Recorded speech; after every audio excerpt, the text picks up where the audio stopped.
ನಮಸ್ಕಾರ ಫ್ರೆಂಡ್ಸ್, ನಾನು ಶ್ವೇತಾ ರಾಜೇಂದ್ರನ್ ಮಾತಾಡ್ತಾ ಇರೋದು ಲಕ್ಷ್ಮಿತಾ ರಾಯರ್ ಮಗಳು ಕನ್ನಡ ಯೂಟ್ಯೂಬ್ ಚಾನಲ್ಗೆ ತಮ್ಮೆಲ್ಲರಿಗೂ ಆತ್ಮೀಯವಾದ ಸ್ವಾಗತ. ಸ್ನೇಹಿತರೆ, ನಾನಿವತ್ತು ವಿಶೇಷವಾಗಿ ಮನೆಯ ಪ್ರವೇಶ ದ್ವಾರದ ಮುಂದೆ ತೀರ್ಥಕ್ಷೇತ್ರಗಳಿಂದ ತಂದಂತಹ ತೆಂಗಿನಕಾಯಿನ ನಾವು ಮನೆಯ ಪ್ರವೇಶ ದ್ವಾರದ ಮುಂದೆ ಕಟ್ಟೋದ್ರಿಂದ ನಮಗೆ ಯಾವ ರೀತಿ ಅನುಕೂಲ ಆಗುತ್ತೆ ಮತ್ತು ನಾವು ಯಾವ ರೀತಿ ಕಟ್ಟಬೇಕು ಅನ್ನೋದ್ರ ಬಗ್ಗೆ, ಅದ್ರ ಮಹತ್ವ ಏನು ಅನ್ನೋದ್ರ ಬಗ್ಗೆ ನಾನು ನಿಮಗೆ ತಿಳಿಸ್ಕೊಡ್ತಾ ಇದ್ದೀನಿ. ಯಾಕಂದರೆ ಸ್ನೇಹಿತರೆ, ಮನೆ ಬಾಗಿಲಿಗೆ ಬಿಳಿ ಬಟ್ಟೆಯಲ್ಲಿ ಸುತ್ತಿ ತೆಂಗಿನಕಾಯಿ ಕಟ್ಟೋದೇಕೆ ಮತ್ತು ಅದರ ಹಿಂದಿನ ಮಾಹಿತಿ ಏನು ಅನ್ನೋದ್ರ ಬಗ್ಗೆ ನಾನು ನಿಮಗೆ ತಿಳಿಸ್ಕೊಡ್ತಿದ್ದೀನಿ. ಮನುಷ್ಯನು ತೀರ್ಥಕ್ಷೇತ್ರಗಳಿಗೆ ಹೋದಾಗ ಅಥವಾ ಯಾತ್ರೆಗಳಿಗೆ ಹೋದಾಗ ಏನೇನೋ ವಸ್ತುಗಳನ್ನು ಖರೀದಿ ಮಾಡಿ ಮನೆಗೆ ತರುತ್ತಾರೆ. ಮಾತ್ರವಲ್ಲದೆ ಅನೇಕ ಯಂತ್ರಗಳನ್ನು ಕೂಡ ಮನೆಗೆ ತರುತ್ತಾರೆ. ಇದರ ಜೊತೆಗೆ ವಿಶೇಷವಾಗಿ ತೀರ್ಥಕ್ಷೇತ್ರಗಳಿಂದ ಬಿಳಿಯ ಬಟ್ಟೆಯಲ್ಲಿ ಸುತ್ತಿರುವಂತಹ ತೆಂಗಿನಕಾಯಿ ಇಟ್ಟಿರುವಂತಹ ಒಂದು ಬ್ಯಾಗನ್ನು ತಗೊತೀವಿ. ಅಂದರೆ ಮನೆಗೆ ಕಟ್ಟೋದಕ್ಕೆ ಅಂತಲೇ ವಿಶೇಷವಾಗಿ ಕಾಳಿ ದೇವಸ್ಥಾನ, ದುರ್ಗಾ ಪರಮೇಶ್ವರಿ ದೇವಸ್ಥಾನ, ಧರ್ಮಸ್ಥಳದಲ್ಲಿ ತಂದಂತಹ ತೆಂಗಿನಕಾಯಿ ಇರ್ಬೋದು, ಅಥವಾ ಆಂಜನೇಯನ ದೇವಸ್ಥಾನದಲ್ಲಿ ಕೆಂಪು ಬಟ್ಟೆಯಲ್ಲಿ ಕಟ್ಟಿದಂತಹ ತೆಂಗಿನಕಾಯಿಗಳನ್ನು ನಾವು ತರೋವಂಥದ್ದಿರ್ಬೋದು. ಅಥವಾ ನಾವು ತೀರ್ಥಕ್ಷೇತ್ರಗಳಿಗೆ ಹೋದಂಥ ಸಂದರ್ಭದಲ್ಲಿ ದೇವಿಯ ದೇವಸ್ಥಾನಗಳಲ್ಲಿ, ವಿಶೇಷವಾಗಿ ನಾವು ಕಾಲಭೈರವನ ದೇವಸ್ಥಾನಗಳಲ್ಲಿ ಅಥವಾ ಶಿವನ ದೇವಸ್ಥಾನಗಳಲ್ಲಿ, ಎಲ್ಲಂದರೆ ತೀರ್ಥಕ್ಷೇತ್ರಗಳಿಗೆ ಹೋದಂಥ ಸಂದರ್ಭದಲ್ಲಿ ನಾವು ತಂದಂತಹ ತೆಂಗಿನಕಾಯಿನ ನಾವು ಮನೆಯ ಪ್ರವೇಶ ದ್ವಾರದ ಮುಂದೆ ಕಟ್ಟುತ್ತಾ ಇರ್ತೀವಲ್ಲ, ನಾವು ಯಾಕೆ ಅದನ್ನು ಕಟ್ಟಬೇಕು, ಅದರ ಮಹತ್ವವೇನು ಅನ್ನೋದ್ರ ಬಗ್ಗೆ ನಾನು ನಿಮಗೆ ತಿಳಿಸ್ಕೊಡ್ತೀನಿ. ಅಂತಹ ತೆಂಗಿನಕಾಯಿನ ನಾವು ಶ್ರೀಫಲ ಅಂತ ಕೂಡ ನಾವು ಕರಿತೀವಿ.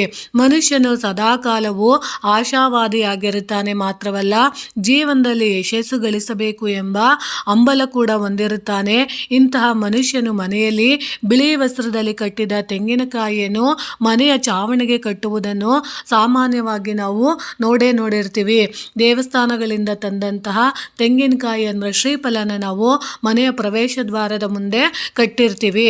ಮನುಷ್ಯನು ತೀರ್ಥಕ್ಷೇತ್ರಗಳಿಗೆ ಹೋದಾಗ, ಯಾತ್ರೆಗಳಿಗೆ ಹೋದಾಗ ಏನೇನೋ ವಸ್ತುಗಳನ್ನು ಖರೀದಿಸಿ ಮನೆಗೆ ತರುತ್ತಾರೆ. ಮಾತ್ರವಲ್ಲ, ಅನೇಕ ಯಂತ್ರಗಳನ್ನು ಕೂಡ ತರುತ್ತಾರೆ. ಇದರ ಜೊತೆಗೆ ಬಿಳಿ ವಸ್ತ್ರದಲ್ಲಿ ಕೊಟ್ಟಿರುವ ತೆಂಗಿನಕಾಯಿಯನ್ನು ಶ್ರೀಫಲ ಕೂಡ ಎಂದು ಕರೆಯುತ್ತಾರೆ. ಇದನ್ನು ಮನೆಯಲ್ಲಿ ಕಟ್ಟಿಕೊಳ್ಳುವುದರ ವಿಶೇಷತೆ ಏನು ಎಂಬುದು ಬಗ್ಗೆ ತಿಳಿಸ್ಕೊಡ್ತಾ ಇದ್ದೀನಿ. ಇನ್ನು ಈ ಶ್ರೀಫಲವನ್ನು ಮನೆಗೆ ತರುವುದರಿಂದ ಮನೆಯಲ್ಲಿ ಸುಖ, ಶಾಂತಿ, ಸಮೃದ್ಧಿ ದೊರೆಯಲಿದೆ ಎಂದು ನಂಬಲಾಗಿದೆ.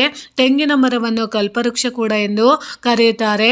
ಶ್ರೀಫಲವನ್ನು ಮನೆಯಲ್ಲಿ ಇಟ್ಟುಕೊಳ್ಳುವುದರ ವಿಶೇಷ ಏನು ಎಂದರೆ ಅದರ ಫಲ ಏನು ಎಂಬುದನ್ನು ನಾನು ನಿಮಗೆ ತಿಳಿಸ್ಕೊಡ್ತಿದ್ದೀನಿ. ತೆಂಗಿನ ಮರವನ್ನು ಕಲ್ಪವೃಕ್ಷ ಎಂದು ಕರೆಯಲಾಗುತ್ತದೆ. ಅಂದರೆ ಕೇಳಿದ್ದೆಲ್ಲ ಕೊಡುವ ಮರ. ತೆಂಗಿನಕಾಯಿ ಕೂಡ ಅಷ್ಟೇ, ಅದು ಬಹುರೂಪದಲ್ಲಿ ಬಳಕೆಯಾಗುತ್ತದೆ. ಅಡುಗೆಯಲ್ಲಿ ಎಣ್ಣೆಯಾಗಿ, ದೇವರ ಪ್ರಸಾದದ ರೂಪದಲ್ಲಿ, ಹೀಗೆ ಹಲವು ವಿಭಾಗದಲ್ಲಿ ಬಳಸಲಾಗುತ್ತದೆ. ಅದರಲ್ಲೂ ದೇವರಿಗೆ ನೈವೇದ್ಯವಾಗಿರುವ ಪ್ರಸಾದದ ರೂಪದಲ್ಲಿ ಸಿಗುವ ತೆಂಗಿನಕಾಯಿಯನ್ನು ಸರ್ವಶ್ರೇಷ್ಠ ಎನ್ನಲಾಗುತ್ತದೆ. ಏಕೆಂದರೆ ಇದು ಮನುಷ್ಯನು ತಯಾರಿಸಿದ ಆಹಾರವಾಗಿರಲ್ಲ. ಕೈಯಿಂದ ಒಡೆಯುವ ಮುನ್ನ ಕೈಯಲ್ಲಿ ಮುಟ್ಟಲು ಸಾಧ್ಯವಿಲ್ಲ. ಹಾಗಾಗಿ ಇದನ್ನು ಅತ್ಯಂತ ಪವಿತ್ರವಾಗಿರುತ್ತದೆ. ಹಿಂದೂ ಧರ್ಮದಲ್ಲಿ ತೆಂಗಿನಕಾಯಿಗೆ ಬಹಳ ವಿಶೇಷವಾದ ಸ್ಥಾನಮಾನವಿದೆ. ಬಹಳ ಮಂಗಳಕರವೆಂದು ಕೂಡ ಪರಿಗಣಿಸಲಾಗಿದೆ. ಶಾಸ್ತ್ರಗಳ ಪ್ರಕಾರ ತೆಂಗಿನಕಾಯಿಯಲ್ಲಿ ಬ್ರಹ್ಮ, ವಿಷ್ಣು ಮತ್ತು ಮಹೇಶ್ವರರು ನೆಲೆಸಿದ್ದಾರೆ. ಇದಲ್ಲದೆ ತೆಂಗಿನಕಾಯಿಯಲ್ಲಿ ಲಕ್ಷ್ಮೀ ದೇವಿಯು ನೆಲೆಸಿದ್ದಾಳೆ ಎಂದು ನಂಬಲಾಗಿದೆ. ಪ್ರತಿಯೊಂದು ಶುಭ ಕಾರ್ಯಗಳಲ್ಲೂ ತೆಂಗಿನಕಾಯಿ ಬಳಕೆಯಾಗುತ್ತದೆ. ಇಷ್ಟೇ ಅಲ್ಲದೆ ಹಿಂದೂ ಧರ್ಮದಲ್ಲಿ ಯಾಗ ಹವನ ತೆಂಗಿನಕಾಯಿ ಇಲ್ಲದೆ ಅಪೂರ್ಣ ಎಂದು ಕೂಡ ಪರಿಗಣಿಸಲಾಗಿದೆ. ಜ್ಯೋತಿಷ್ಯದ ಪ್ರಕಾರವಾಗಿ ತೆಂಗಿನ ಮರ ಇರುವ ಮನೆಯಲ್ಲಿ ತಾಯಿ ಲಕ್ಷ್ಮಿ ನೆಲೆಸಿರುತ್ತಾಳೆ ಮತ್ತು ಆ ಮನೆಯಲ್ಲಿ ಸಂತೋಷ, ಶಾಂತಿ, ಸಮೃದ್ಧಿ ಮತ್ತು ವೈಭವವು ಯಾವಾಗಲೂ ಇರುತ್ತದೆ. ಹಿಂದೂ ಧರ್ಮದಲ್ಲಿ ತೆಂಗಿನಕಾಯಿಗೆ ಸಂಬಂಧಿಸಿದ ಅನೇಕ ನಂಬಿಕೆಗಳಿವೆ. ಹಾಗಿದ್ರೆ ಮನೆಯಲ್ಲಿ ಬಿಳಿ ಬಣ್ಣದ ಬಟ್ಟೆಯಲ್ಲಿ ತೆಂಗಿನಕಾಯಿಯನ್ನು ಕಟ್ಟುವುದು ಏಕೆ, ಅದರ ಹಿಂದಿರುವ ಕಾರಣ ಏನು ಎಂಬುದನ್ನು ತಿಳಿದುಕೊಳ್ಳೋಣ. ಹಣಕಾಸಿನ ಸಮಸ್ಯೆಗೆ ಪರಿಹಾರ. ಹಣ ನಿಮ್ಮ ಬಳಿ ಹೆಚ್ಚಾಗಿ ಉಳಿಯಬೇಕು ಅಂದರೆ ಮನೆಯಲ್ಲಿ ಈ ಬಟ್ಟೆಯಲ್ಲಿ ಕಟ್ಟಿದ ತೆಂಗಿನಕಾಯಿಯನ್ನು ಇಡುವುದು ಮುಖ್ಯವಾಗುತ್ತದೆ ಎಂದು ಜ್ಯೋತಿಷ್ಯ ಹೇಳುತ್ತದೆ. ಲಕ್ಷ್ಮೀ ದೇವಿಗೆ ತೆಂಗಿನಕಾಯಿಯ, ಕಮಲದ ಹೂವು, ಬಿಳಿ ಬಟ್ಟೆ, ಮೊಸರು, ಬಿಳಿ ಸಿಹಿ ತಿಂಡಿಗಳೊಂದಿಗೆ ಒಂದು ಜೋಡಿ ದಾರವನ್ನು ಅರ್ಪಿಸುವುದರಿಂದ ಸಂಪತ್ತು ಹೆಚ್ಚಾಗುತ್ತದೆ ಎಂದು ನಂಬಲಾಗುತ್ತದೆ. ವ್ಯಾಪಾರದಲ್ಲಿ ಸಮಸ್ಯೆಗಳ ನಿವಾರಣೆಗೆ ಮನೆಯಲ್ಲಿನ ತೆಂಗಿನಕಾಯಿಯನ್ನು ಬಟ್ಟೆಯಲ್ಲಿ ಸುತ್ತಿ ಇಡುವುದರಿಂದ ವ್ಯಾಪಾರ ವಹಿವಾಟಿನಲ್ಲಿ ಯಾವುದೇ ಸಮಸ್ಯೆಗಳು ಬರುವುದಿಲ್ಲ. ಇದರೊಂದಿಗೆ ವ್ಯಾಪಾರ ಮತ್ತು ಉದ್ಯೋಗದಲ್ಲಿ ಬರುತ್ತಿದ್ದ ಸಂದಿಗ್ಧತೆ ನಿವಾರಣೆಯಾಗುತ್ತದೆ ಮತ್ತು ಯಶಸ್ಸಿನ ಎಲ್ಲ ಹಾದಿಗಳು ಸುಲಭವಾಗಿ ತೆಗೆದುಕೊಳ್ಳುತ್ತವೆ ಎಂದು ನಂಬಲಾಗಿದೆ. ದೃಷ್ಟಿ ತೆಗೆಯಲು ಅನೇಕ ಸಂದರ್ಭಗಳಲ್ಲಿ ಮಕ್ಕಳಿಗೆ ದೃಷ್ಟಿಯಾಗಿದೆ ಎಂದು ಹೇಳಲಾಗುತ್ತದೆ. ಇದರಿಂದ ಮಕ್ಕಳಿಗೆ ಓದಲು ಮತ್ತು ಬರೆಯಲು ಮನಸ್ಸಾಗುವುದಿಲ್ಲ ಮತ್ತು ಮಕ್ಕಳು ಮತ್ತೆ ಮತ್ತೆ ಅನಾರೋಗ್ಯಕ್ಕೆ ಒಳಗಾಗುತ್ತಾರೆ ಎನ್ನಲಾಗುತ್ತದೆ. ಹಾಗಾಗಿ ಈ ರೀತಿಯ ನಕಾರಾತ್ಮಕ ಶಕ್ತಿಗಳನ್ನು ತಡೆಯಲು ಈ ಕಾಯಿಯನ್ನು ಮನೆಯಲ್ಲಿ ಕಟ್ಟುತ್ತಾರೆ ಎಂದು ನಂಬಲಾಗಿದೆ. ನೋಡಿ ಸ್ನೇಹಿತರೆ, ಅದಕ್ಕೋಸ್ಕರ ನಾವು ಈ ಬಿಳಿ ಬಟ್ಟೆಯಲ್ಲಿ ನಾವು ತೆಂಗಿನಕಾಯಿನ ಪ್ರವೇಶ ದ್ವಾರ ಕಟ್ಟೋದ್ರಿಂದ, ಅಂದರೆ ಮನೆಯ ಪ್ರವೇಶ ದ್ವಾರದ ಮುಖ್ಯ ದ್ವಾರದಲ್ಲಿ ನಾವು ಕಟ್ಟೋದ್ರಿಂದ ಖಂಡಿತವಾಗ್ಲೂ ನಮಗೆ ಈ ರೀತಿಯ ಸಮಸ್ಯೆಗಳಿದ್ರೆ ಅದು ಖಂಡಿತವಾಗ್ಲೂ ನಿವಾರಣೆ ಆಗುತ್ತೆ ಅನ್ನೋ ಉದ್ದೇಶದಿಂದ ನಾವು ಬಿಳಿ ಬಟ್ಟೆ ಇರ್ಬೋದು, ಕೆಂಪು ಬಟ್ಟೆ ಇರ್ಬೋದು, ಅಥವಾ ಹಳದಿಯ ಬಟ್ಟೆಗಳಿರ್ಬೋದು, ಅಥವಾ